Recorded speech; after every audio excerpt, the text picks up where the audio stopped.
మాట్లాడుకుంటూనే ఉంటాం. కానీ రేవంత్ రెడ్డి గారు ఏదైతే మాట చెప్పారో ఆ మాట మీద ఉండట్లేదు. పార్టీ మారే నాయకులు రాజీనామా చేయాలని చెప్పి మొదటి నుంచి చెప్పిన ఆయన ఇవాళ ఇళ్లకి వెళ్ళి మరి ముఖ్యమంత్రి హోదాలో ఉన్న ఆయన ఇతర పార్టీల ఎమ్మెల్యేలకు వెళ్ళి మరి పిలవాల్సిన పరిస్థితులకు ఎందుకు వచ్చింది కాంగ్రెస్ పార్టీ అని? అంటే ప్రధానంగా ఏయో టీవీ ప్రేక్షకులందరికీ నమస్కారం. ఇవాళ ఒక ప్రధానమైన అంశం కేసీఆర్ గారు ఇలా చేరికలు రకరకాల ఎమ్మెల్యేలు వీళ్ళందరూ కూడా కాంగ్రెస్ పార్టీలో చేరుతున్నటువంటి సందర్భంలో ఇవాళ కేసీఆర్ గారు ఏంటంటే మేకపోతు గంభీర్యాన్ని ప్రదర్శించిండు. ఎందుకంటే గతంలో మీరు తెలంగాణ ఉద్యమంలో కూడా రేపు తెలంగాణ రాకపోతే కేసీఆర్ వచ్చుడు తెలంగాణ వచ్చుడు అనేది రకరకాల నయవంచి లాస్ట్కి ఏంటి తెలంగాణ రాష్ట్రం ఎవరి వల్ల వచ్చింది? శ్రీమతి సోనియా గాంధీ గారి దయతోని ఇలా ఆనాడు పార్లమెంట్లో ఎంపీలందరూ పోరాడితే తెలంగాణ వచ్చింది. ముజువాని పద్ధతిలో తెలంగాణ వచ్చింది. తెలంగాణ బిల్లు పెట్టే రోజు కూడా కేసీఆర్ అసెంబ్లీలో లేడు, పార్లమెంట్లో లేడు. మంచిగా ఎంజాయ్ చేసుకుంటూ అక్కడ ఉన్నటువంటి ఢిల్లీ గెస్ట్ హౌస్లలో ఉన్నాడు. కాబట్టి ఇంకో విషయం ఏంటంటే 2014లో నేను విషయం చెప్పాను. ఒక చిన్న మాట, ఆల్రెడీ వీరేంద్ర బాబు గారు అదే అభ్యంతరం చెప్పబోతున్నా, నేను కూడా అదే చెప్తాను. సోనియా గాంధీ గారు ఇచ్చారు అనడంలో తప్పు లేదు, కానీ దయతో ఇచ్చారు అన్న ఒక పదం ఉంది చూసారు. సోనియా గాంధీ గారి ఆలోచనతోనే తెలంగాణ వచ్చింది. సోనియా గాంధీ గారి ఆలోచనతోనే, ఎందుకంటే ఇక్కడ విద్యార్థుల త్యాగాలను గుర్తించి త్యాగాలను చలించిపోయి తెలంగాణ అనేది ఇవ్వడం అనేది ఇక శరణ్యం. ఇవ్వకపోతే రాష్ట్రం ఉన్నటువంటి యువత ప్రధానంగా ఆత్మహత్యలు చేసుకుంటా ఉన్నారు. కాబట్టి ఇక్కడ ఉన్నటువంటి పరిస్థితులను చూసి ఆమె చలించిపోయి తెలంగాణ ఇచ్చారు. ఒకటి 2014లో తెలంగాణ వచ్చిన తర్వాత కేసీఆర్ ముఖ్యమంత్రి అయ్యాడు. ముఖ్యమంత్రి 2014 నుంచి 2023 వరకు ముఖ్యమంత్రి ఉన్నాడు. ఉన్నటువంటి పరిస్థితుల్లో తెలంగాణలో ఏంటండి, తెలంగాణలో ఒక మోనోపాలి, ఒక నియంత రాజకీయాలకు పాల్పడ్డాడు. ఒక మనిషిలాగా చూడలేదు.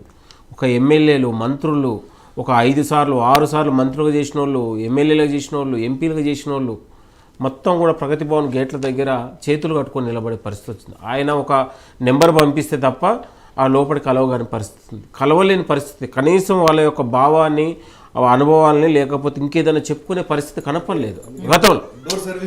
నేననేది కనపడలేదు కాబట్టి వాళ్ళందరూ కూడా తీవ్రమైన ఆవేదన చెందారు. కాబట్టి ఇవాళ కాంగ్రెస్ పార్టీ వచ్చిన తర్వాత ఒక ప్రజలకు ఒక స్వేచ్ఛ వచ్చింది. కేవలం ప్రజలకే కాదు, రాజకీయ వ్యవస్థకు కూడా స్వేచ్ఛ వచ్చింది. ఒక మనిషి మాట్లాడే స్వేచ్ఛ వచ్చింది. ఎంత దారుణం అండి, ఒక భార్యాభర్తలు మాట్లాడుతుంటే ఒక వ్యాపారస్తుడు, నగల వ్యాపారులు, దుకాణం చేసుకునేటోని నువ్వు ఫోన్ ట్యాపింగ్లు చేసి ఒక దొంగలకు నేను అనేది వర్షం చెప్పేటప్పుడు ఒక దానికి ఉన్నటువంటి సెంటెన్స్ కూడా వస్తుంది మేడం, ఒక ఎక్కిన కాదు నేను అనేది. ఇవాళ ఒక దొంగలకు మనకు తేడా లేకుండా గత పాలకులు ఇచ్చేశారు. కథనాలు టీవీలు పేపర్లు చూస్తే అసలు ఏంది, ఫోన్ ట్యాపింగ్ చేసి రోడ్ల మీద కిడ్నాపులు చేసి ఆస్తులు రాయించుకోవడం, ఇది చేసుకోవడం ఇంత దారుణం అండి. తెలంగాణలో కాదు, భారతదేశంలో ఎక్కడ కూడా మనం చూడలే. యూపీ లాంటి రాష్ట్రాలలో కూడా గన్నులు పెట్టి అక్కడ ఎట్లా జరిగిందో ఇక్కడ కూడా ఆ తరహాలో ఇక్కడ చేశారు.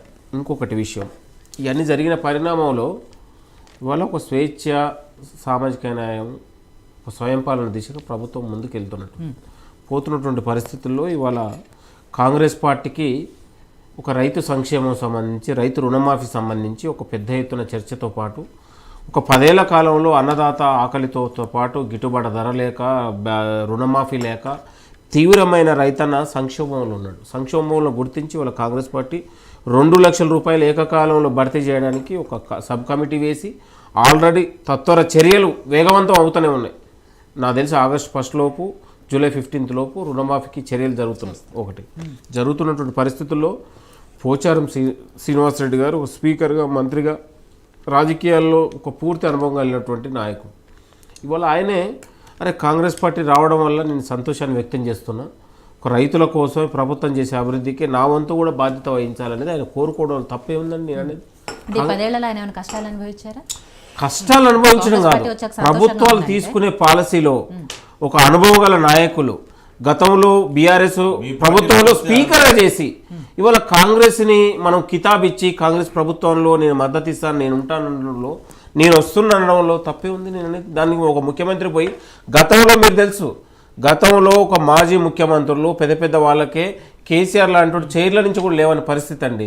ఇవాళ ఆయన ఏజ్ని ఆయన యొక్క అనుభవాన్ని గౌరవించి ఒక ముఖ్యమంత్రి గారి స్వయంగా పోయి ఆహ్వానించడంలో తప్పే ఉంది. మీరు ఎందుకు అప్రిషియేట్ చేయాలి నేను అంటున్నాను. ఇప్పుడు ఆయన నిజంగా రేవంత్ రెడ్డి గారి పథకాలకో లేకపోతే కాంగ్రెస్ పార్టీ పట్ల ఆకర్షితులైతే ఆయన వచ్చి మిమ్మల్ని కలవాలి. మీరెళ్ళి ఆయన గౌరవానికి ఆయన పోచారం శ్రీనివాసరెడ్డి గారు ఆయన ఒక కురుద్దు రాజకీయాలలో అనుభవం ఉన్నాడు, ఒక స్పీకర్గా చేసిన ఒక మంత్రిగా ఆయనకున్నటువంటి అనుభవానికి ఆయనకున్నటువంటి విలువ ఏజ్కి గౌరవించి ముఖ్యమంత్రి గారు ఇంటికి వెళ్ళడంలో తప్పే ఉందని నేను అంటా ఉన్నాను.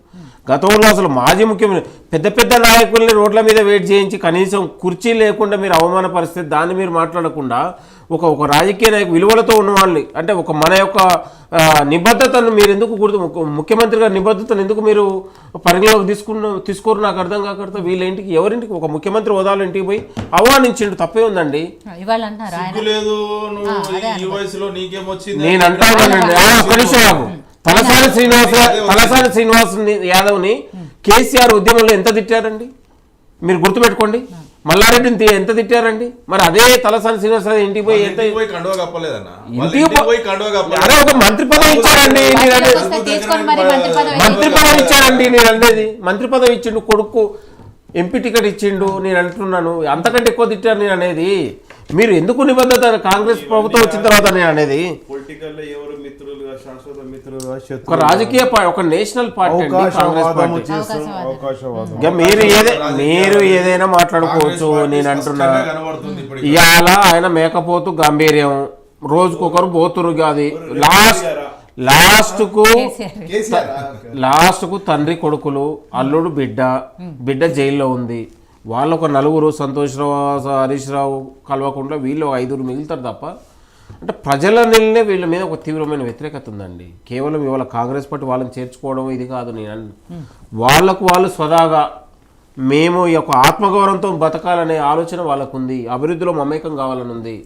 ఎన్నాళ్ళు ఈ బానిస సంఖ్యలను తెంచుకొని వస్తా ఉన్నారు వాళ్ళు. మహిపాల్ రెడ్డి కూడా ఢిల్లీలోనే ఉన్నారు రేవంత్ రెడ్డి గారి సమక్షంలో. మేడం అందరు వస్తారు మేడం. నేను అంటున్నాను ఇది కాంగ్రెస్ పార్టీ రాజకీయ పార్టీ, ఇది ఒక ఉద్యమ పార్టీ కాదు.